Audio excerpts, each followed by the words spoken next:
Le soleil était impitoyable cet après-midi-là.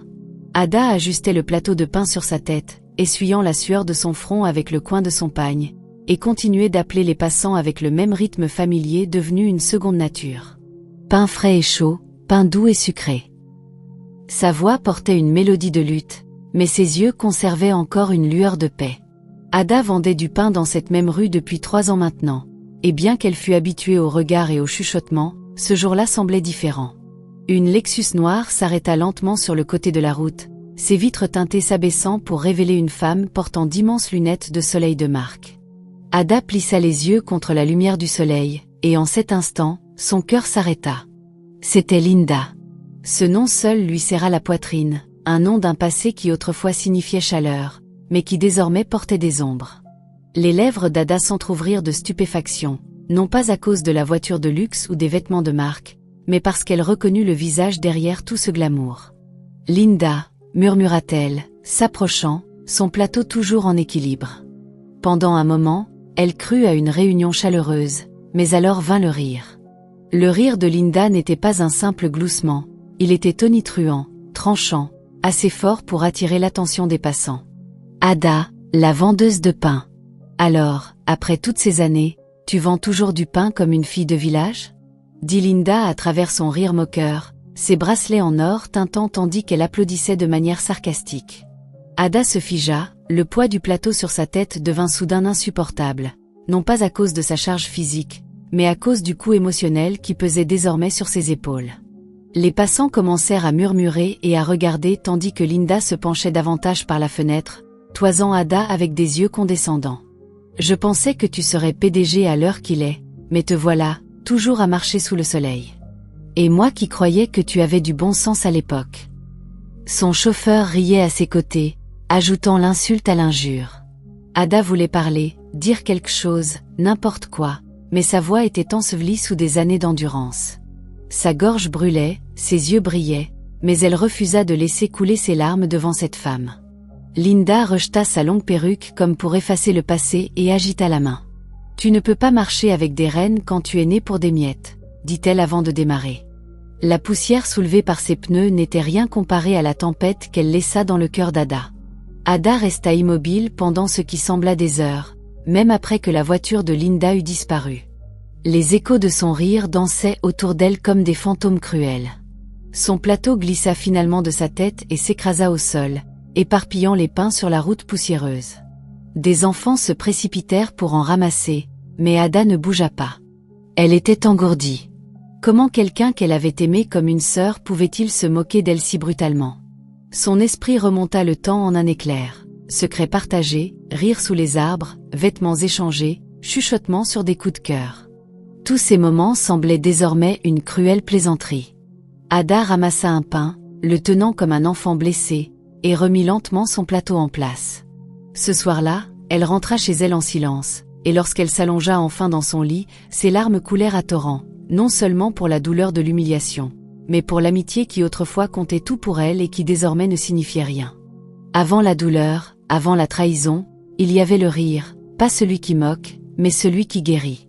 Ada et Linda s'étaient rencontrées en classe de primaire 4, lorsque Linda avait été transférée à l'Académie royale Grèce. Ada, la fille discrète issue d'une famille modeste, avait offert sa place à la nouvelle élève timide qui semblait déplacée avec ses chaussures vernies et son accent anglais. Ce moment avait allumé une amitié qui définirait leur enfance. Elles étaient inséparables. Bien que Linda vînt d'un milieu aisé, elle préférait souvent la simplicité de la maison d'Ada, où l'amour se manifestait par la cuisine attentionnée d'une mère et les histoires du soir d'un père.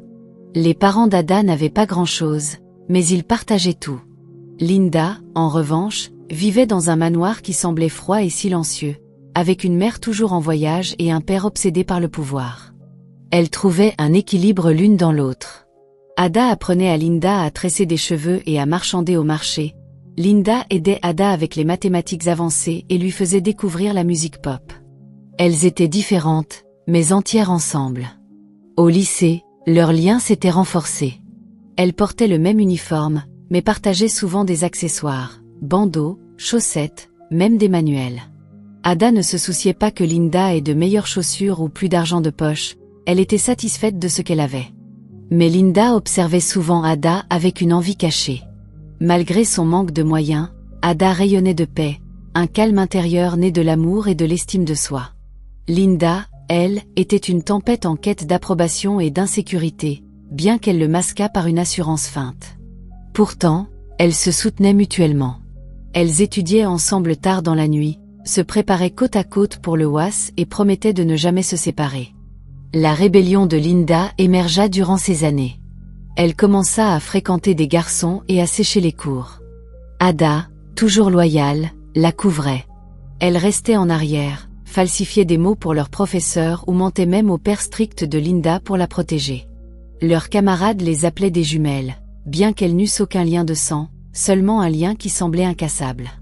Mais tout n'était pas sacrifice d'un seul côté. Linda donnait aussi généreusement, partageant vêtements, nourriture, et parfois défendant Ada lorsque des élèves se moquaient de ses sandales usées ou de ses frais de scolarité en retard. Elle formait une équipe, même si la dynamique était inégale. Puis vint le chagrin qui commença à façonner leur destin. Les candidatures pour des bourses d'études. Le père de Linda traversa une crise d'affaires chaotique et ne pouvait plus payer ses frais universitaires. La prestigieuse bourse qu'elle convoitait nécessitait des frais de traitement urgents et de solides recommandations. Elle était sur le point de tout perdre. Ada, malgré la pauvreté de sa famille, ne pouvait supporter de voir son amie souffrir. Une nuit, alors que ses parents dormaient, elle prit les 4500 Nera qu'ils avaient économisés dans une vieille boîte métallique, destinée à son propre inscription à l'université, et les donna à Linda. Linda pleura de gratitude, promettant que, quoi qu'il arrive, elle n'oublierait jamais. Mais les promesses s'oublient facilement lorsque le confort remplace le désespoir. Si le sacrifice avait un nom, Ada l'avait porté comme une seconde peau tout au long de ses années scolaires. Linda, avec sa beauté et son audace, attirait l'attention des garçons comme des abeilles sur du miel. Ada, plus réservée et modeste, était satisfaite dans l'ombre, mais pas insensible aux sentiments. Il y avait Théao, le garçon senior qui jouait au football comme une étoile et souriait avec une fossette. Ada l'aimait en silence. Elle l'avait surpris à la regarder pendant une assemblée et avait chéri ce moment comme un trésor pendant des jours. Mais avant qu'elle pût trouver le courage de lui parler, Linda déclara un jour qu'elle l'aimait. « Je pense qu'il est intéressé par moi », dit-elle avec assurance, et cela suffisait. Ada enterra ses sentiments, aida Linda à rédiger des mots doux et mentit même pour couvrir leur rendez-vous secret. Elle les regardait se rapprocher tout en prétendant être heureuse. Cette scène se répéta plus d'une fois, que ce soit avec Théao, Femi ou même Huche. Ada était toujours dans l'ombre, atténuant sa lumière pour que celle de Linda puisse briller. Mais ce n'était pas seulement une question de garçon. Linda faisait la fête, séchait les cours, mentait à ses parents et parfois trichait aux examens. Ada était son bouclier constant, toujours là pour défendre, couvrir et nettoyer. Elle falsifiait des excuses pour Linda, suppliait les professeurs pour elle, et lui permettait même de copier ses devoirs. Beaucoup la mettaient en garde, y compris sa mère, mais Ada répondait toujours « C'est mon amie, ma sœur ». Pourtant, même dans ces moments-là, l'envie de Linda bouillonnait. Elle ne comprenait pas comment quelqu'un comme Ada, sans argent, sans vêtements chics ni parents influents, pouvait être si pleine de joie. La force d'Ada était sa satisfaction, sa capacité à aimer et à donner sans rien attendre en retour. Linda enviait cette paix. Elle restait proche, presque comme deux moitiés d'un miroir brisé. La vie d'Ada tournait autour du fait de protéger Linda des ennuis, et chaque fois qu'elle sacrifiait quelque chose, un garçon, une opportunité, voire sa tranquillité d'esprit, elle se disait que cela valait la peine pour leur amitié. La nuit avant que Linda ne parte pour sa bourse à l'étranger, elles s'assirent sous un manguier dans la cour d'Ada. « Je n'oublierai jamais ça », murmura Linda, serrant les mains d'Ada. « Je reviendrai plus riche, plus forte, et je t'aiderai aussi. » Ada sourit à travers ses larmes, croyant chaque mot. Ses parents n'avaient pas encore découvert l'argent volé, mais la culpabilité la rongeait. Pourtant, la fierté dans les yeux de Linda lui donnait l'impression que le sacrifice avait un sens. Elle s'enlacèrent fort. « Promets-moi, » dit doucement Ada, « promets-moi de ne jamais m'oublier. » Linda acquiesça, posant la main sur son cœur. « Jamais, » jura-t-elle, puis elle partit. Ce fut la dernière fois qu'Ada la vit jusqu'à ce jour de moquerie au bord de la route, des années plus tard. Le silence dans la maison ce soir-là était plus fort qu'un cri. Ada était assise près de la boîte métallique rouillée sous le lit de ses parents, ses mains tremblant alors qu'elle fixait le paquet de billets de Nera qu'elle venait de prendre. Ce n'était pas une grosse somme pour les riches, juste 4500 Nera, mais pour sa famille, c'était tout. Cet argent était censé assurer son avenir, payer ses frais d'admission à l'université et acheter quelques nécessités. Son père l'avait économisé pendant des mois, sautant des repas et parcourant de longues distances à pied pour y contribuer. Mais en comptant l'argent, une petite voix dans son cœur lui murmurait qu'elle faisait ce qu'il fallait. Linda en avait plus besoin. Linda n'avait pas d'autre solution. Elle n'oubliera jamais ça, murmura Ada pour elle-même, scellant l'enveloppe. Cette nuit-là, elle se glissa hors de la maison et retrouva Linda près d'un ancien bureau de poste abandonné où elle traînait autrefois. En lui remettant l'enveloppe, Linda fondit en larmes dans ses bras. « Je ne te mérite pas », chuchota-t-elle. Ada sourit simplement, mais quelque chose en elle se brisa. La semaine suivante, Linda partit à l'étranger après avoir obtenu sa bourse avec succès. Ada lui fit signe à la porte de l'aéroport, ignorant qu'elle venait d'enterrer son propre avenir pour ressusciter celui de quelqu'un d'autre. Ses parents découvrirent l'argent manquant 2 jours plus tard. Le choc plongea sa mère dans une spirale de pleurs, et son père dans un silence profond et terrifiant. Ada ne pouvait pas leur dire la vérité. Elle pleura et s'excusa, sans jamais révéler le nom de Linda. Sa mère l'accusa d'être folle, son père d'être irresponsable. « Tu as détruit ta seule chance », murmura-t-il, et en effet, elle l'avait fait. Sans cet argent, son admission à l'université lui échappa. Il n'y avait pas d'aide à attendre, pas de proches prêts à la soutenir. Pendant que ses camarades avançaient vers de nouvelles vies, elle restait bloquée, abandonnée, hantée par la honte, la pauvreté et le silence. Les gens qu'elle avait aidés l'évitaient désormais, et même ses amis d'église commencèrent à chuchoter dans son dos. Le pire n'était pas la souffrance, c'était le silence de Linda. Les jours se transformèrent en semaines, les semaines en années, et pas un appel, pas un message de la fille pour qui Ada avait tout sacrifié. Au début, elle la suivait sur les réseaux sociaux, voyait les belles images dans des rues étrangères, les robes de luxe, les verres de champagne dans des salles de fête. Linda vivait son rêve, et Ada, elle, vivait les conséquences. Pourtant, elle s'accrochait à l'espoir que peut-être Linda n'avait pas oublié, qu'un jour elle tendrait la main. Mais cet espoir devint un poison plus s'il persistait. Ada ne raconta jamais toute la vérité à personne. Même sa cousine la plus proche, Emma, ne connaissait que des bribes. Au fond d'elle, Ada s'accrochait encore à l'idée que la loyauté signifiait quelque chose. Mais chaque jour qui passait, cette croyance s'effritait lentement, douloureusement, sans pitié. Après des mois de rejet, Ada accepta son sort. Elle était officiellement hors de l'école. La nouvelle arriva comme un orage silencieux. Plus d'inscriptions aux examens, plus de notes de cours, plus de cartes d'étudiants. Elle regardait ses pairs discuter de cours et porter des manuels, et cela lui donnait l'impression de regarder à travers une vitre qui ne s'ouvrirait jamais. Elle retourna dans sa petite maison, où sa mère ne lui parlait plus sauf en cas d'absolue nécessité. Son père la regardait à peine dans les yeux. Son petit frère, Nyameshi, lui souriait encore, mais même sa présence devenait un rappel douloureux de combien elle avait déçu tout le monde. Ada commença à postuler pour de petits emplois, n'importe quoi pour aider à mettre de la nourriture sur la table, mais partout où elle allait, la réponse était la même. « Désolée, vous n'avez pas de diplôme universitaire. » Dans une ville comme Enugu, même les fast-foods exigeaient un diplôme.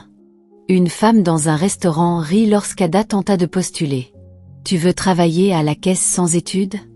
Va te marier, ricana-t-elle. » Ce fut la première d'une longue série d'insultes qu'Ada avala. La vie devint une spirale lente. Elle lavait des vêtements pour les voisins, aidait des vieilles dames au marché à porter leurs sacs, gardait des enfants pour quelques Nera. Elle essayait de se cacher de ses anciens camarades, mais parfois ils la voyaient, portant des seaux lourds, balayant des sols sales, marchant pieds nus pour économiser sur des tongs. La honte était lourde, mais Ada la portait avec une étrange grâce. Elle ne se plaignait pas, ne maudissait pas le monde. Elle endurait simplement. Mais ses rêves, eux, se flétrissaient doucement en elle, comme des fleurs sans eau. La nuit, elle s'allongeait sur le tapis usé de leur petite chambre et revivait le passé. Ses rêves d'école, le rire de Linda, l'odeur des cahiers neufs, la joie d'apprendre, tout cela était parti. Parfois, elle pensait à tout abandonner. Mais alors elle entendait la respiration douce de Nyameshi à côté d'elle et se rappelait qu'il y avait encore de l'amour dans son monde, même s'il était caché sous des couches de poussière et de douleur. C'est lors d'une de ses nombreuses recherches d'emploi qu'elle rencontra Mamachin, la propriétaire d'une petite boulangerie en bordure de la ville. Elle avait besoin d'aide, quelqu'un qui pouvait porter des plateaux de pain et vendre dans les parcs et marchés locaux. Le salaire était modeste, mais Ada sauta sur l'occasion. Elle apprit rapidement à couper le pain, à équilibrer un plateau sur sa tête, à sourire face aux insultes et à courir à travers la circulation pour atteindre les clients. Elle commença à parcourir de longues distances, parfois pieds nus, pour économiser. Elle quittait la maison avant l'aube et rentrait après la nuit, mais malgré les difficultés, elle trouvait des fragments de paix. Le pain sentait la survie, et ses clients étaient souvent gentils. Vendeuse de pain avec un beau visage, disaient certains, et Ada souriait, non pas à cause des mots, mais parce qu'elle tenait encore debout. La vie avait écrasé ses rêves, mais ne l'avait pas brisé. La beauté d'Ada était à la fois un don et une malédiction. Lorsqu'elle poussait son plateau à travers les parcs bondés et les arrêts de bus, les hommes la fixaient souvent. Certains complimentaient son courage, d'autres proposaient une aide aux intentions cachées. Au début, Ada essayait d'être polie, souriant, hochant la tête et s'éloignant.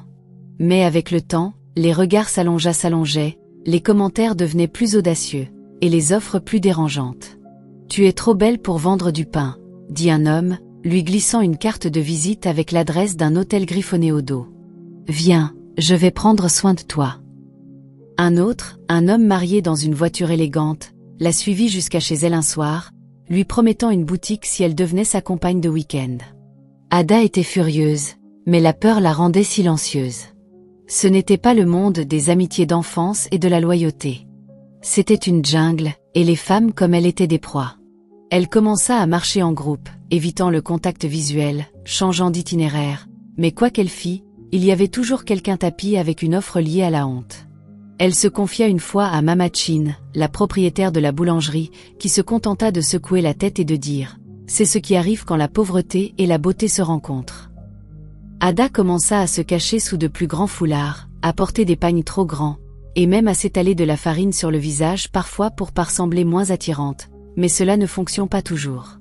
Pourtant, elle refusait de céder, non pas par fierté, mais par principe. « Si je vends mon corps maintenant, murmurait-elle à elle-même, qu'est-ce qu'il me restera ?» Elle travaillait plus dur à la place, prenant parfois des doubles quarts à la boulangerie, pétrissant la pâte jusqu'à ce que ses bras lui fassent mal, nettoyant les fours, livrant des commandes dans des quartiers dangereux. Chaque soir, elle rentrait avec des pieds cloqués et des muscles endoloris, mais elle dormait en paix, sachant que sa dignité restait intacte. Cette dignité, croyait-elle, était le seul héritage qu'elle pouvait se permettre de protéger. Un jour, en rentrant de ses livraisons, Ada vit quelque chose qui secoua son esprit. Une jeune fille, pas plus de 16 ans, tenant son propre plateau de pain et pleurant alors qu'un homme la harcelait près d'un arrêt de bus. Ada intervint, protégeant la fille et menaçant l'homme avec un bâton. Après que l'homme eut fui, la fille s'effondra dans les bras d'Ada. « Je ne veux pas finir comme ma sœur », sanglota-t-elle. Ada la serra fort, son cœur lourd de colère silencieuse. Cette nuit-là, elle pria pour de la force, non seulement pour elle, mais pour toutes les filles forcées dans l'ombre par un monde qui n'offrait l'amour qu'à des conditions. Ce fut cette nuit-là qu'Ada décida qu'elle ne survivrait pas seulement, elle se relèverait, et quand elle le ferait, elle s'assurerait que le monde sache que la fille au pain n'était pas née pour être piétinée. Désormais, Ada avait sculpté une routine dans l'adversité. Ses matins commençaient avant que le soleil ne soit pleinement levé, ses mains déjà en train de pétrir la pâte dans la petite boulangerie de Mamachin. Pendant que d'autres jeunes de son âge dormaient dans le confort, ses après-midi étaient passés sous un soleil brutal, la tête sous le poids d'un plateau rempli de pain, et ses soirées se terminaient dans l'épuisement, les jambes douloureuses après des heures de marche. Pourtant, à travers tout cela, elle gardait un sourire au visage, non pas par joie, mais par habitude. Les clients l'avaient connue, la vendeuse de pain poli aux yeux fatigués et à la voix douce. Elle commença à gagner leur respect, surtout des mères qui admiraient sa discipline et des enfants qui appréciaient les morceaux supplémentaires qu'elle donnait. Bien que ses revenus suffisent à peine à acheter du savon et de la nourriture, Ada était reconnaissante. Cette vie était loin de ce qu'elle avait imaginé, mais au moins elle était honnête. Personne ne pouvait dire qu'elle n'avait pas travaillé pour chaque nerf à gagner. Elle commença à remarquer que même dans la souffrance, les gens pouvaient trouver un rythme. Entre esquiver les motos et appeler les étrangers, Ada se mit à fredonner doucement pour elle-même.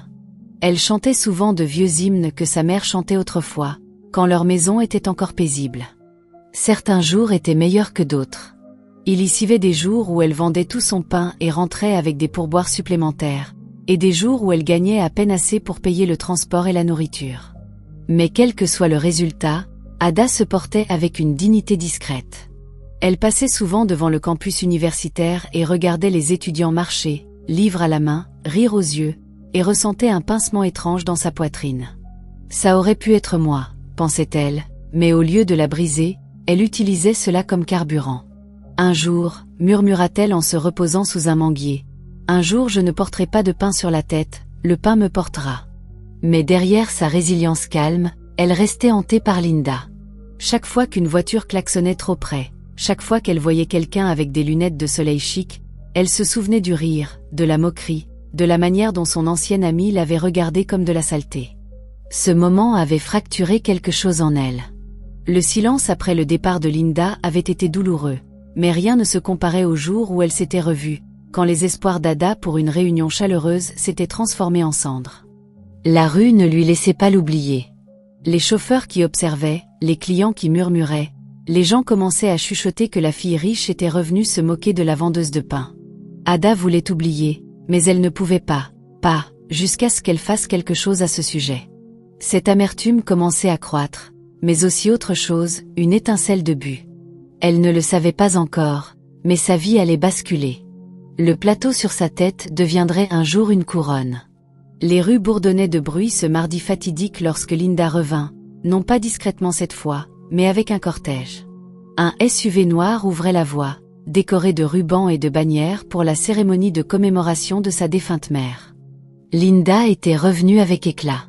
Les flashs crépitaient alors que les journalistes l'entouraient. La fille dorée du Nigeria revient, annonça l'un d'eux. Elle sortit dans une longue robe blanche, son maquillage impeccable, ses talons frappant le pavé comme une reine descendant. À ses côtés se tenait son père, désormais chauve et voûté par l'âge, mais s'accrochant encore à l'illusion de leur ancienne richesse. Bien qu'ils ne fussent plus aussi riches qu'autrefois, Linda avait appris à prétendre, et elle prétendait bien. Elle saluait la foule comme une royale, souriant avec des dents blanchies à l'étranger, affichant une arrogance née d'une profonde insécurité. Mais son sourire s'évanouit lorsqu'elle vit une silhouette familière de l'autre côté de la rue, équilibrant un plateau de pain. Son passé venait de croiser son mensonge. Ada se tenait silencieusement près d'un vendeur de journaux lorsqu'elle la vit, Linda, la même Linda qu'elle avait aidé à sortir du gouffre de la pauvreté, la même Linda qui avait juré de ne jamais l'oublier. Au début, le cœur d'Ada se gonfla d'un espoir naïf. Peut-être cette fois venait-elle s'excuser. Peut-être ce rire cruel ce jour-là n'était qu'une terrible erreur. Ada fit un pas hésitant en avant, son plateau en équilibre, sa voix coincée dans la gorge. Mais Linda se tourna, et cette fois, elle rit encore plus fort. « Tu fais toujours ça ?» dit-elle, désignant le plateau. Ada, la vendeuse de pain, comme c'est poétique. Sa voix était lourde de sarcasme et de jugement. La foule s'arrêta. Ada cligna des yeux, elle ne comprenait pas. Pourquoi Linda se moquait-elle encore d'elle? Que avait-elle fait pour mériter un tel mépris? Linda ricana, sortit son téléphone de son sac et prit une photo. « Laisse-moi te poster sur Instagram, certaines personnes ne changent jamais », gloussa-t-elle. Ada resta figée, le monde tournait autour d'elle. La porte du SUV se ferma, et Linda disparut à nouveau. Ada ne pleura pas sur place. Elle ramassa simplement son plateau de pain, traversa la rue et rentra chez elle. Mais une fois la porte fermée derrière elle, ses cris brisèrent le silence. Elle s'effondra sur le sol, frappant ses poings contre le ciment froid, hurlant toute la douleur qu'elle avait retenue pendant des années. Sa mère se précipita et tenta de la tenir, mais Ada la repoussa. « Pourquoi l'ai-je aidée? Pourquoi ai-je cru en l'amitié ?» cria-t-elle. Sa voix résonna dans la nuit. Elle fixa le plafond pendant des heures après, sa poitrine brûlant de colère. Ce n'était plus de la tristesse, c'était de la rage, pour les années perdues, pour l'avenir volé, pour la trahison qui continuait de rouvrir ses blessures. Ada ne savait pas quel serait son prochain mouvement, mais une chose était certaine, elle ne laisserait plus jamais Linda s'en tirer impunément. Ada ne quitta pas sa chambre pendant 2 jours après cette rencontre. Elle resta recroquevillée sous une fine couverture, revivant chaque moment de son amitié avec Linda comme un film maudit en boucle. Les rires en classe, les câlins après les chagrins d'amour, les nuits passées à lire sous une lampe cassée, tout cela semblait maintenant un mensonge. Son corps lui faisait mal d'épuisement, mais son âme souffrait encore plus. Elle refusait de manger quand sa mère posait du riz à côté d'elle, elle se tournait simplement vers le mur et pleurait silencieusement. Son frère Nyameshi s'assit à ses côtés, caressant doucement ses cheveux comme elle le faisait pour lui lorsqu'il avait la malaria. « Tati Ada, ne pleure pas », murmura-t-il, mais sa voix ne faisait que la faire pleurer plus fort. Elle s'était accrochée à l'espoir trop longtemps, l'espoir que Linda se souviendrait un jour, que son sacrifice signifiait quelque chose. Mais maintenant, à chaque larme, cet espoir se fondait en amertume. La 3e nuit, Ada se leva. Ses yeux étaient gonflés, ses lèvres gercées, mais son dos était droit. Elle prit son plateau de pain et le porta dans le petit salon. Sa mère la regarda, surprise, s'attendant à une autre crise, mais le visage d'Ada était de pierre. « Je sors, dit-elle. Il est temps que je change l'histoire. » Elle n'expliqua pas ce qu'elle voulait dire, mais il y avait du feu dans sa voix, une détermination enfouie depuis trop longtemps. Cette nuit-là, elle traversa la ville comme un fantôme avec une mission. En passant par les arrêts de bus et les marchés, elle n'appelait pas à vendre, elle observait simplement. Son esprit forgeait des idées. Peut-être, juste peut-être, que le même pain qui lui valait de la honte pouvait aussi apporter sa rédemption. Cette nuit-là, elle ne vendit que 5 pains, mais le lendemain matin, elle emprunta de l'argent à Mama Chin pour acheter un smartphone d'occasion. Elle ouvrit un compte Instagram. @breadwithada. Un nom si simple mais plein de défis discrets. Elle posta sa première vidéo, un court clip d'elle souriant en coupant du pain et fredonnant. Puis vint une autre, elle marchant à travers le marché avec son plateau, saluant les enfants. Elle parla doucement à la caméra. Ils se sont moqués de moi pour vendre du pain, mais le pain nourrit les nations. En quelques heures, quelques personnes commentèrent, puis d'autres. Sa beauté, sa voix, son humilité, tout cela attira l'attention. En une nuit, elle gagna 200 abonnés. Cette nuit-là, elle dormit différemment, non pas avec de la joie, mais avec un but. Linda avait ri, mais Ada venait de commencer à parler, et quand une voix s'élève du puits de la douleur, le monde ne peut l'ignorer. Les doigts d'Ada tremblaient lorsqu'elle posta sa 3e vidéo, un time-lapse de sa routine matinale, du pétrissage de la pâte dans la boulangerie de Mama Chin à l'empilement soigné du pain sur son plateau. Elle ajouta une légende, « Ils ont ri, mais je me lève chaque jour avec dignité. » En une nuit, la vidéo dépassa les 1000 vues. Elle ne savait même pas comment fonctionnait l'algorithme, tout ce qu'elle savait, c'est que les gens regardaient. Certains laissaient des commentaires encourageants, d'autres partageaient leurs propres histoires de lutte, quelques-uns se moquaient, disant qu'elle cherchait la gloire avec du pain, mais Ada s'en fichait. Pour la première fois en des années, elle avait plus que la survie, elle avait une voix. Le smartphone acheté avec de l'argent emprunté était maintenant son microphone, et chaque publication qu'elle partageait devenait un acte de défi contre la honte que Linda lui avait infligée. Sa douleur avait donné naissance à une plateforme. Elle commença à porter des pagnes plus colorées, à nouer ses foulards avec style, et à sourire plus souvent dans ses vidéos. Le pain n'était plus seulement de la nourriture, il devenait sa marque. Elle se mit à créer des sketchs, des conversations amusantes entre elle et des clients imaginaires, des monologues sur le fait de se relever à travers la douleur, même des poèmes sur le pain et les rêves brisés. Chaque vidéo se terminait par un slogan qu'elle avait inventé. Le pain peut s'émietter, mais pas moi. Il ne fallut pas longtemps pour que les gens le remarquent. Un blog local en ligne écrivit sur elle, l'appelant la fille au pain qui inspire. Des stations de radio la contactèrent, quelques influenceurs repostèrent son contenu, puis vint le message qui changea tout. Un manager de Golden Krust Baker, l'une des principales entreprises de pain du Nigeria, lançait une campagne, visages locaux, goût global. Il voulait qu'Ada soit l'un des visages. Quand elle lut le message, elle pensa que c'était une arnaque, mais ce n'en était pas une. En 2 semaines, elle se retrouva dans un studio professionnel, tenant un micro, debout à côté du logo de Golden Krust pendant que des stylistes arrangeaient ses cheveux. Elle portait une simple robe jaune qui épousait modestement sa silhouette et des sandalettes plates qui lui rappelaient chez elle. Elle parlait, non comme une célébrité, mais comme une fille qui avait survécu à la honte. La pub devint virale. Les gens l'appelaient le visage de l'effort honnête.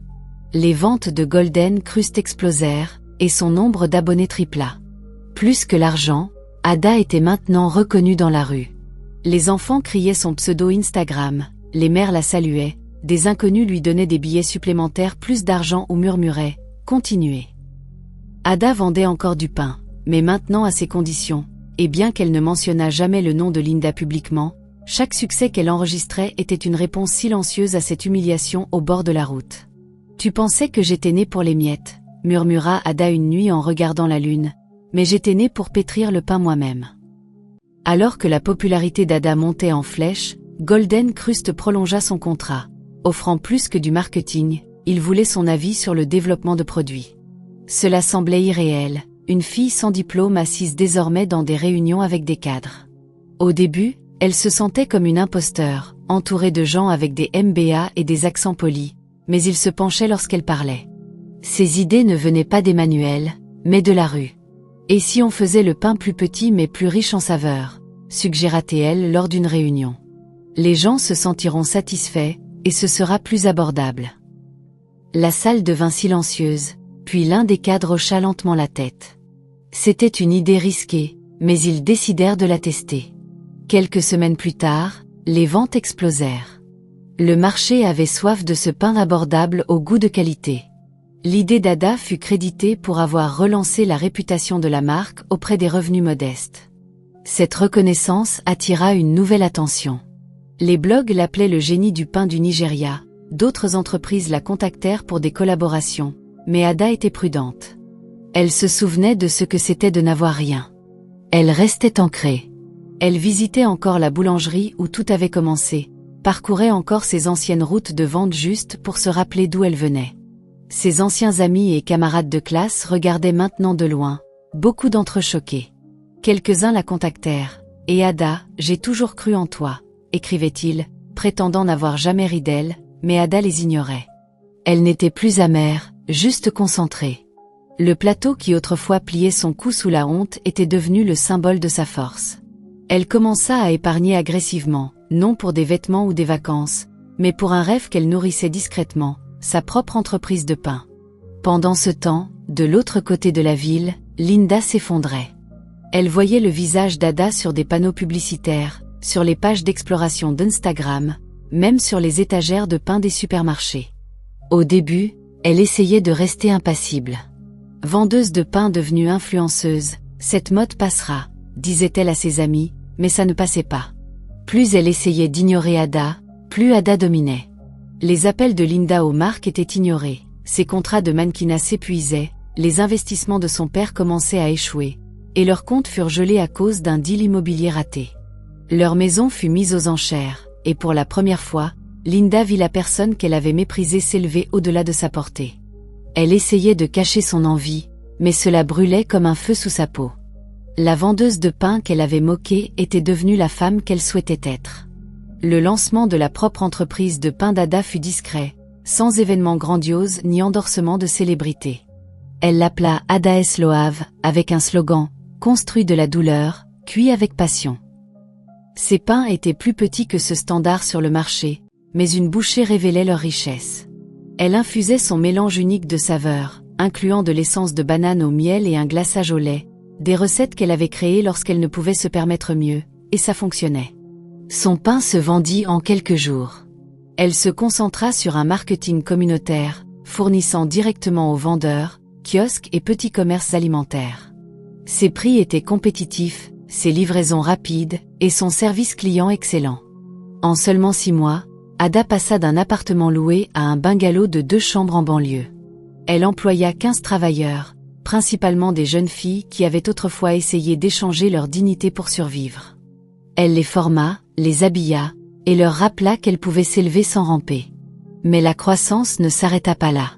Son histoire fut repérée par un blog alimentaire international qui tomba sur l'un de ses sketchs viraux.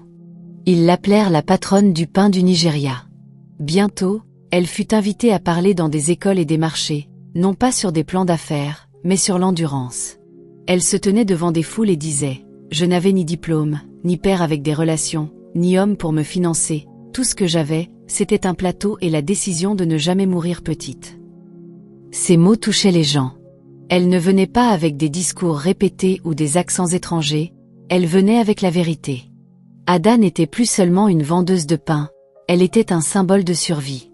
Mais même avec les applaudissements et la croissance, elle ne souriait jamais trop largement, car au fond d'elle, elle savait que la paix pouvait encore être menacée, surtout par des gens comme Linda qui portaient des rancunes silencieuses.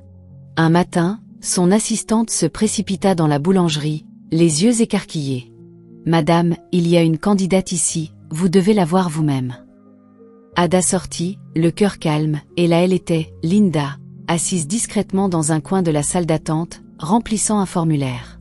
Sa perruque était usée, ses vêtements ne criaient plus la richesse, son visage avait perdu son éclat arrogant.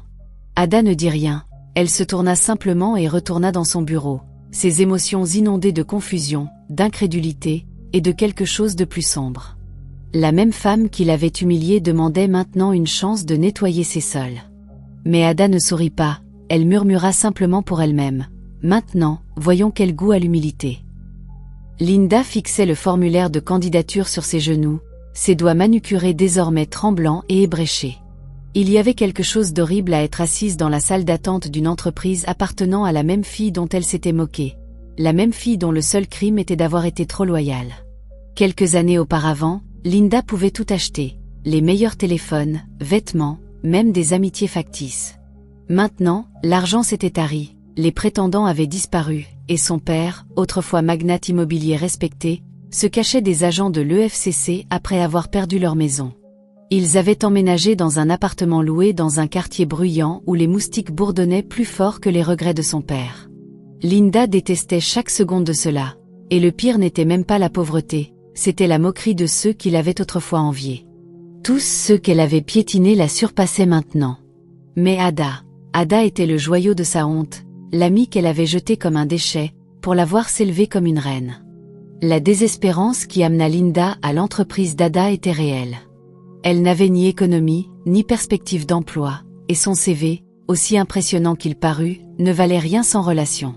Elle avait essayé partout ailleurs, les bureaux la repoussaient, même les agences de mannequinat riaient quand elle approchait, disant qu'elle était trop vieille et trop usée pour l'image qu'ils recherchaient. Quand quelqu'un murmura que la vendeuse de pain possédait maintenant une chaîne de boulangerie et embauchait des nettoyeurs, la fierté de Linda résista, mais la faim finit par vaincre la fierté. Elle porta une robe empruntée, appliqua du poudre sur son visage fatigué, et entra dans la réception avec un sourire forcé. Elle espérait qu'Ada ne la reconnaîtrait pas, ou du moins ne se souviendrait pas de la douleur. Mais lorsqu'Ada sortit du bureau et que leurs regards se croisèrent, elle sut instantanément que cet espoir était un fantasme.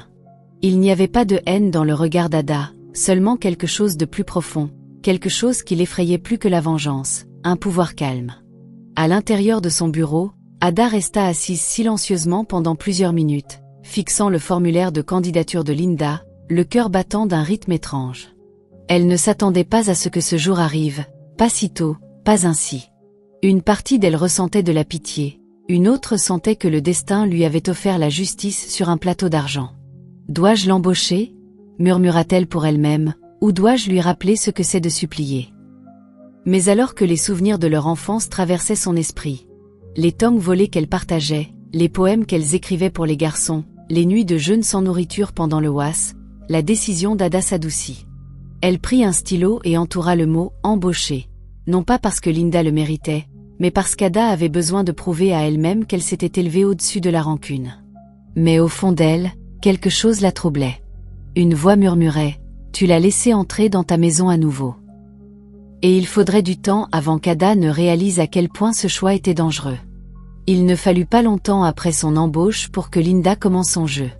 Le premier jour officiel, elle se présenta dans un uniforme simple, la tête baissée, les yeux calmes, le portrait parfait de l'humilité. Elle nettoyait les sols, rangeait les étagères, suivait les instructions sans se plaindre. Ada lui laissait de l'espace, observant de loin sans beaucoup parler. Les autres travailleurs ne connaissaient pas l'histoire entre elles, alors ils traitaient Linda comme n'importe quelle autre nettoyeuse, et pour la première fois de sa vie, Linda frottait des toilettes et nettoyait des fenêtres sous l'autorité de quelqu'un d'autre. Mais à l'intérieur, une tempête couvait. Chaque coup de balai, chaque instruction murmurée par un superviseur plus jeune, était comme du sel sur une plaie ouverte. La honte était insupportable, et ce qui la rendait pire était le silence d'Ada. Elle ne se vantait jamais, ne mentionnait jamais leur passé, ne la réprimandait même pas. Cette dignité silencieuse rendait Linda folle. Il était plus facile d'être haï, mais cette pitié, cette indifférence digne, était plus douloureuse qu'une revanche ouverte. Un après-midi, Linda attendit que tout le monde soit parti déjeuner et frappa doucement à la porte du bureau d'Ada. « Entrez », dit Ada doucement. Linda entra à pas lents, répétant le discours qu'elle avait pratiqué 100 fois dans sa tête. « Ada », commença-t-elle, la voix légèrement tremblante, « je veux juste dire que je suis désolée pour ce que j'ai fait, pour la façon dont je t'ai traité. » Ada leva les yeux, son regard indéchiffrable. « C'est bon », dit-elle simplement, « c'était il y a longtemps. » Mais Linda voulait plus, elle voulait une restauration, pas un pardon. « Pouvons-nous être amis à nouveau, comme avant ?» demanda-t-elle, forçant une larme. Ada ne cligna pas. Elle se pencha en avant, joignit ses mains et dit avec un calme glacial. « Nous n'avons jamais été ennemis, Linda, mais nous ne pourrons jamais être amis à nouveau. Certains ponts brûlent même sans feu. » Linda resta figée, la bouche légèrement ouverte. Elle tenta de feindre un sourire, mais sa fierté se brisa en 1000 morceaux invisibles. Elle hocha la tête et se détourna, quittant le bureau avec son âme en éclats. Cette nuit-là, Linda s'assit sur son matelas dans les quartiers du personnel, incapable de dormir. L'écran de son téléphone brillait dans l'obscurité, affichant le profil éclatant d'Ada sur Instagram. Une autre publication, une autre félicitation. La rage coulait dans ses veines comme du venin. « Alors c'est ce que tu es devenue, une star », siffla-t-elle. Le rejet ne l'avait pas seulement piqué, il avait déchiqueté son identité. Elle se souvenait comment Ada s'était agenouillée pour supplier ses professeurs, comment Ada lavait ses uniformes quand elle était trop paresseuse, comment Ada pleurait silencieusement quand elle lui prenait le garçon qu'elle aimait, et maintenant cette même Ada osait dire qu'elles n'étaient plus les mêmes. La mâchoire de Linda se serra alors qu'elle parcourait les photos des succès d'Ada. « Tu penses que tu as gagné », murmura-t-elle, « mais ce jeu n'est pas fini. » Elle commença à passer des appels cette nuit-là, à des gens avec qui elle faisait autrefois la fête, à des ex-petits amis devenus escrocs, à quiconque pourrait l'aider à se sentir puissante à nouveau. Les roues de la trahison tournaient, et Ada n'avait aucune idée que sa plus grande tempête venait de rentrer dans sa vie. La descente de Linda dans l'amertume s'approfondissait chaque jour. Elle accomplissait ses tâches à la boulangerie avec une précision robotique pendant la journée, et la nuit, noyait sa frustration dans du gin bon marché et de la musique forte, seule dans les quartiers du personnel faiblement éclairé. Elle sirotait des bouteilles en plastique et parcourait le fil Instagram d'Ada comme une stalkeuse accro à la douleur.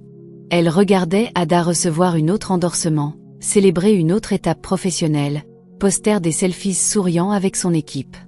Les commentaires étaient remplis de louanges, femme forte, inspiration, reine des rues devenue patronne. Linda avait envie de vomir. La douleur n'était pas seulement qu'Ada réussissait, c'était qu'Ada réussissait sans jamais avoir piétiné personne. Cela rendait son triomphe plus difficile à digérer. Linda commença à ressentir quelque chose de plus dangereux que l'envie, une obsession. Si elle ne pouvait pas récupérer sa couronne, elle préférerait la détruire. Les appels qu'elle passa cette nuit-là commencèrent à porter leurs fruits. L'un de ses anciens flirts, Tony, répondit. Il était maintenant dans les « affaires technologiques », son terme codé pour la cyberfraude. Tony avait encore des sentiments pour Linda, et elle savait comment en jouer.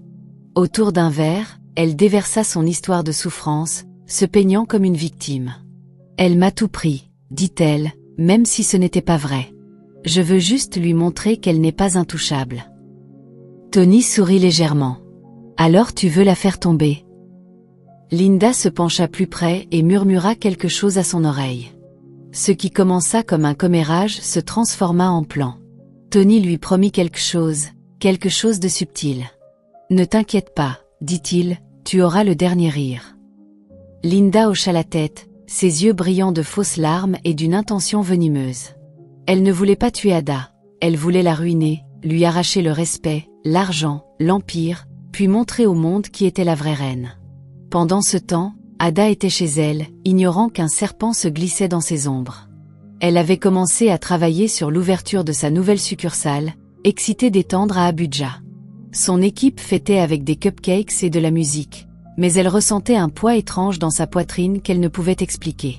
Cette nuit-là, elle se tenait sur son balcon, les étoiles scintillant au-dessus. « Seigneur, murmura-t-elle, je suis allée trop loin pour tomber, gardez-moi en sécurité. » Elle n'avait aucune idée que la sécurité deviendrait bientôt un luxe. Dans l'ombre, quelqu'un qu'elle appelait autrefois sœur avait décidé que sa lumière était trop aveuglante pour être supportée. Et alors que Linda versait un autre verre dans sa tasse, elle murmura une phrase glaçante. « Si je ne peux pas m'élever, alors tu dois tomber. » Et elle essaierait de la faire tomber. L'ironie était trop épaisse pour être ignorée. La fille qui s'était moquée d'Ada pour vendre du pain pliait maintenant des uniformes et nettoyait des carreaux poussiéreux de farine dans une boulangerie nommée d'après ce même pain. Alors qu'Ada se préparait pour l'ouverture de sa 3e succursale, elle demanda à son manager RH d'approuver discrètement plusieurs candidatures pour des postes juniors. Elle voulait offrir des opportunités à des femmes qui avaient souffert comme elle autrefois. Le poste incluait un logement, des repas, et un salaire mensuel plus élevé que ce dont elle rêvait autrefois. Mais parmi la pile de nouvelles embauches, une se démarquait, Linda Eck, ancienne stagiaire en développement commercial chez Largoes Innovation. Le nom était volontairement discret, aucune mention de son séjour à l'étranger, aucune revendication de gloire, juste une candidature simple. Ada la fixa longtemps. Elle n'avait pas oublié le rire, elle n'avait pas oublié la photo Instagram ou les mots cruels. Mais elle l'approuva quand même, non par faiblesse, mais par curiosité. Elle voulait voir à quoi ressemblait l'humilité sur Linda. Quand Linda entra dans le complexe de l'entreprise pour l'orientation, elle portait une robe grise et un foulard serré pour dissimuler son identité. Sa peau semblait légèrement plus pâle que d'habitude, son maquillage à peine présent. Fini le temps du fond de teint éclatant et du parfum de marque, à leur place se tenait une femme qui avait appris comment le monde mâche et recrache même les cœurs les plus fiers. Elle ne s'attendait pas à ce qu'Ada l'embauche, en fait, elle planifiait déjà de saboter ses systèmes de l'intérieur. Mais lorsqu'elle passa devant Ada dans le couloir et qu'Ada se contenta de sourire et de hocher la tête sans un mot, quelque chose se tordit dans les entrailles de Linda. Ce n'était pas une victoire, c'était de la honte. Ada ne mentionna même pas le passé, cela rendait sa rage plus forte. Elle voulait être confrontée, insultée, criée dessus. Au lieu de cela, Ada lui offrit un uniforme et la transforma en une observatrice silencieuse d'un rêve qu'elle croyait autrefois être le sien. Dans les coins tranquilles des couloirs de la boulangerie, Linda commença à planifier. Elle ne bougeait pas vite, elle savait jouer le long jeu. D'abord, elle se lia d'amitié avec 2 autres nettoyeuses, recueillant lentement des informations sur le fonctionnement de l'entreprise. Elle étudia les faiblesses des employés, les horaires, les itinéraires d'approvisionnement, et surtout, les mots de passe. Tony, son contact du passé, avait promis de l'aider à créer un faux système de facturation qui pourrait détourner lentement de l'argent sans déclencher d'alarme. Tout ce que Linda avait à faire était d'attendre, sourire, balayer les sols, et collecter les clés numériques. Elle tenait un journal caché dans son tiroir, notant soigneusement tout. Le jour, elle était l'ancienne reine humiliée, mais la nuit, elle était une actrice écrivant le scénario de sa revanche. Elle m'a donné un travail, marmonnait souvent Linda pour elle-même, mais je vais lui donner quelque chose de mieux, une leçon qu'elle n'oubliera jamais. Ce qu'elle ignorait, c'est que parfois, quand on essaie d'empoisonner une rivière, on finit par en boire soi-même. Ada arpentait le sol de son nouveau bureau, ses talons cliquetant légèrement sur les carreaux de marbre alors qu'elle ajustait les fleurs fraîches sur la table. Cela lui avait pris des années, mais elle possédait maintenant 3 succursales à Enugu et planifiait pour Abuja et Port Harcourt. Sa marque n'avait pas seulement grandi, elle était devenue un symbole de transformation. De jeunes femmes lui écrivaient des lettres quotidiennement, des parents amenaient leurs filles pour qu'elle les mentore, elle recevait des demandes d'interview chaque semaine, mais en refusait la plupart. Son histoire était déjà écrite, non dans les journaux, mais dans les murs de sa boulangerie, dans les visages de son personnel, dans la façon dont l'odeur des pains chauds emplissait l'air comme de l'espoir. Son entreprise n'était plus seulement une question de pain, mais de dignité, de pouvoir sans fierté. En passant devant les rangées d'employés, beaucoup se tenaient plus droit en sa présence, non par peur, mais par respect. Elle était ferme, mais gentille, le genre de patronne qui se souvenait des anniversaires et partageait le déjeuner avec le personnel quand les choses devenaient trop agitées. Linda travaillait en silence, observant de loin. Chaque matin, elle balayait le hall du rez-de-chaussée et passait devant le bureau d'Ada. et chaque fois qu'elle le faisait, quelque chose en elle souffrait, non seulement de la jalousie, mais du chagrin pour une version d'elle-même qu'elle avait détruite, du chagrin pour l'amitié qu'elle avait transformée en arme, et pourtant elle repoussait ses pensées comme des toiles d'araignée. Elle était trop avancée dans son plan pour s'arrêter maintenant. Ada l'avait assignée à la zone de production, ce qui signifiait qu'elle avait un accès direct aux registres, aux feuilles de calcul et aux commandes d'ingrédients. Elle commença à semer de petites empreintes numériques, de faux reçus, des entrées retardées, de légères incohérences. Tony lui avait promis qu'avec le temps, cela donnerait l'impression qu'Ada détournait de l'argent de son propre business. Tout ce que Linda devait faire était de masquer ses traces. Elle restait discrète, travaillait diligemment, gagnait même des éloges du superviseur de l'étage. Ada passa devant elle un après-midi et dit « Tu t'es améliorée, continue comme ça. » Linda sourit crispée et murmura « Merci, madame. » Mais intérieurement, elle chuchota « Tu regretteras de m'avoir jamais méprisée. » Pendant ce temps, Ada n'avait aucune idée. Elle était trop occupée à répondre à la demande, jonglant avec les commandes, organisant son équipe pour une conférence de fournisseurs à venir, et mentorant 3 nouvelles stagiaires du village. Un soir, elle apporta un gâteau dans la salle du personnel. Linda était là aussi. Alors que tout le monde riait et prenait des photos, Linda restait assise à l'écart, prétendant apprécier la célébration tout en textant discrètement Tony pour son prochain mouvement. Ada se leva et porta un toast. « À vous tous ici, je dis merci. Ce n'est pas seulement ma boulangerie, c'est notre empire. » Les verres s'entrechoquèrent, les rires résonnèrent, la musique jouait, mais dans un coin de la pièce, l'empire craquait déjà, non de l'extérieur, mais de l'intérieur. La personne tenant le couteau n'était pas une étrangère, c'était un fantôme d'un passé qu'Ada aurait dû enterrer il y a longtemps. Les semaines passèrent, et les fissures dans la paix d'Ada commencèrent à émerger. De petits problèmes au début, un camion de livraison qui n'atteignit jamais sa destination, un lot de pain retourné pour incohérence, une facture qui ne correspondait pas. Son comptable haussa un sourcil. « Madame, je pense que quelqu'un manipule nos registres financiers, » dit-il un matin, d'un ton prudent. Ada fronça les sourcils. Qui ferait une chose pareille? Mais au fond d'elle, un vent froid effleura son cœur. Elle avait toujours été prudente, si prudente avec les mots de passe, les paiements et les partenariats, mais dernièrement, elle avait été trop occupée à s'étendre, trop confiante. « Lancez un audit, » ordonna-t-elle calmement, « je veux voir chaque transaction du dernier mois. » Cette nuit-là, elle ne dormit pas.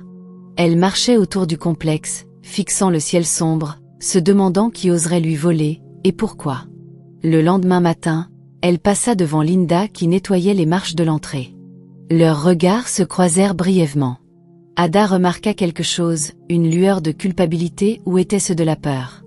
Elle ne pouvait pas le placer. Linda baissa rapidement la tête et continua de nettoyer, mais ses mains tremblaient légèrement. Ada resta immobile un moment, l'observant. Le souvenir de leur première réunion lui traversa l'esprit, le rire, la moquerie, la douleur. Elle avait pardonné à Linda en silence, mais maintenant le doute s'insinuait. Linda pouvait-elle vraiment être derrière tout ça, ou était-ce juste de la paranoïa?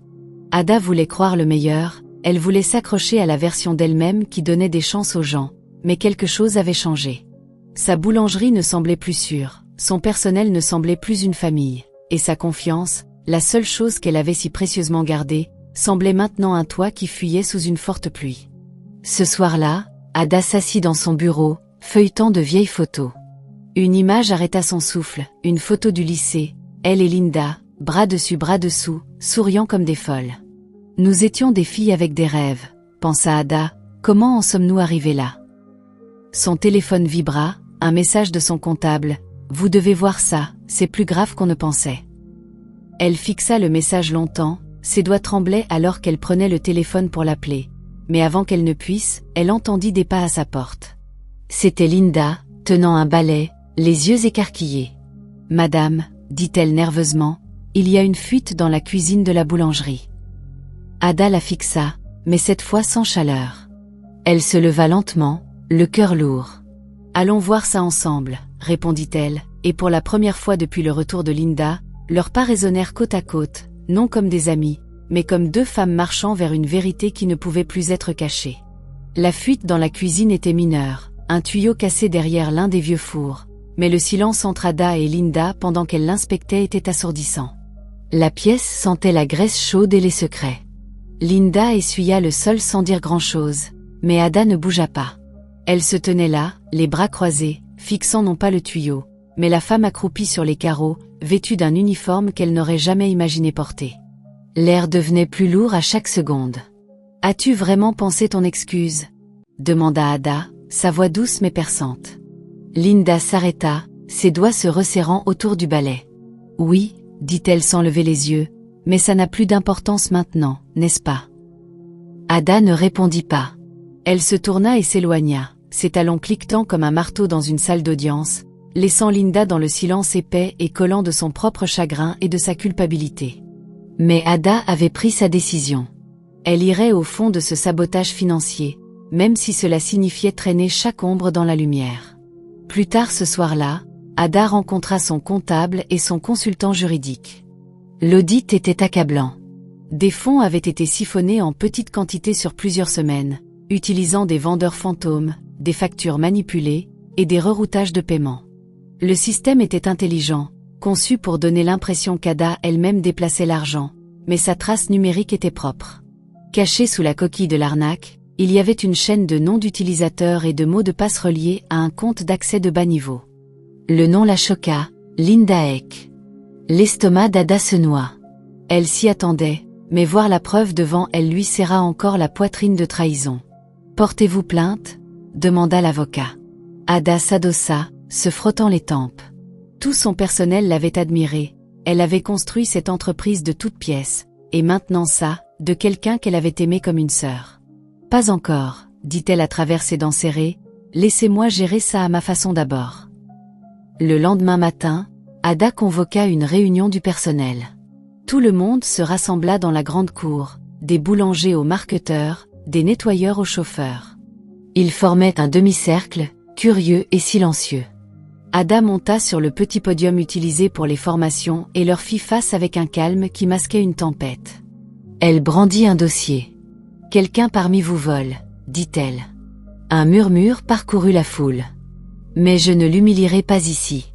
J'ai construit cette entreprise sur la dignité, et je ne la détruirai pas avec du drame. » Cependant, ses yeux balayèrent la salle et se posèrent sur Linda, qui se tenait figée dans un coin. « Qui que ce soit, ils ont jusqu'à ce soir pour avouer, sinon je remets ce dossier entier à la police. » Le personnel murmura anxieusement, la respiration de Linda devint superficielle.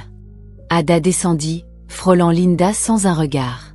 Ce soir-là, Linda ne rentra pas chez elle. Elle resta longtemps après que les autres furent partis, et quelque part dans l'usine, une caméra la captura entrant dans le bureau d'Ada. Ce qu'elle y fit resterait un mystère jusqu'à ce que le chaos du lendemain le révèle. La cérémonie de remise des prix pour l'innovateur de l'année en boulangerie se tenait dans une salle scintillante au centre-ville, remplie de chefs, de boulangers et d'entrepreneurs de tout le pays. Ada arriva vêtue d'une longue robe bordeaux, ses cheveux en un chignon élégant, son expression sereine mais prudente. Les flashs crépitaient alors qu'elle sortait de la voiture, sourires, salutations, applaudissements dansaient autour d'elle comme des confettis, mais son cœur était lourd.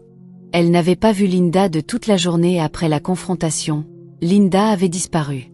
Ada avait demandé à son équipe RH de retirer son nom de la liste de présence. Pourtant, une partie d'elle se demandait si elle apparaîtrait quand même, si elle viendrait s'excuser une dernière fois, ou pire, faire une scène. Mais au fil de la soirée, alors qu'Ada était appelée sur scène pour recevoir son prix, Linda n'était nulle part. Ada se tenait derrière le podium, tenant la plaque dorée dans ses mains. « Ce prix, commença-t-elle, n'est pas seulement pour moi. Il est pour chaque fille à qui on a dit qu'elle ne pouvait pas y arriver, pour chaque femme moquée pour avoir rêvé, pour chaque âme qui s'est relevée de la honte. » La salle explosa en applaudissements. Elle sourit, inclina légèrement la tête, et descendit de la scène. Mais en retournant à sa table, ses yeux captèrent quelque chose, une silhouette près de la porte de sortie. C'était Linda, vêtue de noir, à moitié cachée dans l'ombre. Leurs regards se croisèrent, pour la première fois, il n'y avait ni colère, ni arrogance, juste un regard froid et indéchiffrable. Ada s'arrêta à mi-pas, Linda hocha la tête une fois, puis se tourna et sortit du bâtiment comme un fantôme. Ce fut la dernière fois que quelqu'un la vit cette nuit-là, mais ce ne serait pas la dernière fois qu'Ada sentirait sa présence. Le lendemain matin, le chaos éclata. Le système interne de la boulangerie fut piraté, les fichiers de commandes effacés, les salaires des employés modifiés, et les contrats clients mystérieusement résiliés. L'un des vents de livraison avait été rayé avec les mots « Ta couronne s'effondrera ». Le personnel était confus, les téléphones sonnaient sans arrêt. Ada se précipita au bureau pour trouver ses dossiers saccagés et ses données financières corrompues.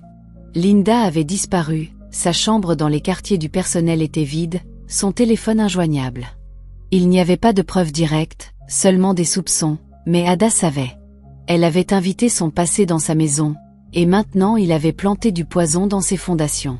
Alors qu'elle se tenait au milieu de sa boulangerie autrefois paisible, une tempête bouillonnant maintenant à l'intérieur et à l'extérieur, elle réalisa que la bataille était loin d'être terminée.